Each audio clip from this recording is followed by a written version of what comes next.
Hello, and I can't say welcome back to my channel because this is a new channel. If you've ever seen my other channel, it's called The Building Prescription, The Building RX, and it's mainly about heating and air, mechanical work. I'm a semi-retired mechanical engineer, and I do basically heating and air conditioning on the industrial and commercial scale. But now I just kind of help neighbors and family and friends. And I've created a new channel. This channel is called Save the Earth Now. And if you look at this yard, we've only been here a couple years. There's a patch right there. It was really desolate. I mean, it was like really overkill.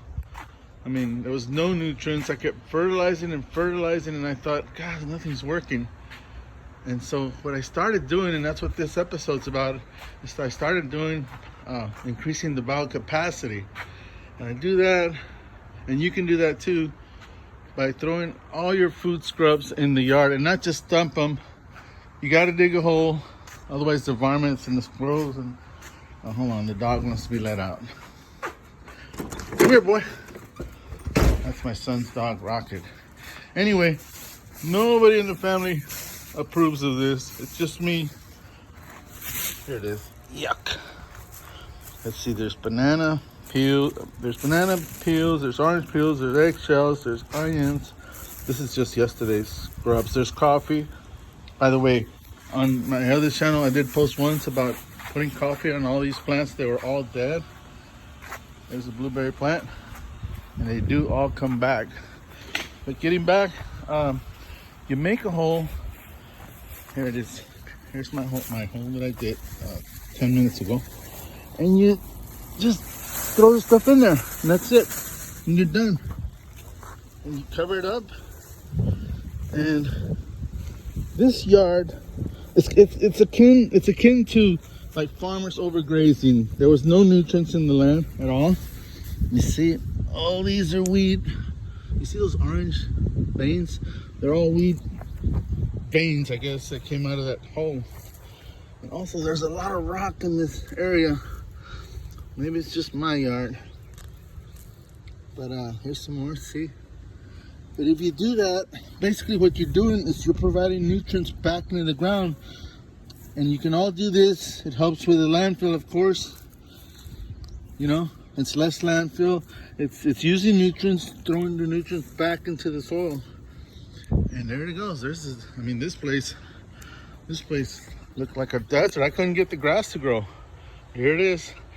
There's still some patches. You see that? They need a little more nutrients. And it's a long staking process. It's taken me the whole time we've been here. See, there's another nice green patch. Look at there. That's all weeds right there. By the way, that's a hackberry. That's an overgrown weed into a 40-year tree weed. There's another one. It's nothing more than a weed. That's not a tree. I mean, it's a tree down, but it's a weed. And that, I don't know, that's a tree. I'm not sure what it is. And this is a tree. But those are the only two I have. Anyway, I suggest you guys do that. And you can do your part to increase the bowel capacity. I'm not a scientist, like I mentioned. But the way to compare it is bowel capacity is the opposite of environmental footprint. You know, I don't need to go into climate change on this episode, but we've done so much damage that I think if we all start doing our backyards, I saw that on the EarthX TV, not this idea, but they said that if everybody starts working on their backyards worldwide, we can turn this around for the next generation. Anyway, don't forget to hit that subscribe channel, hit that like channel, and subscribe. And we'll see you on the next episode. There it is. Beautiful. Give me another year and we'll be really good.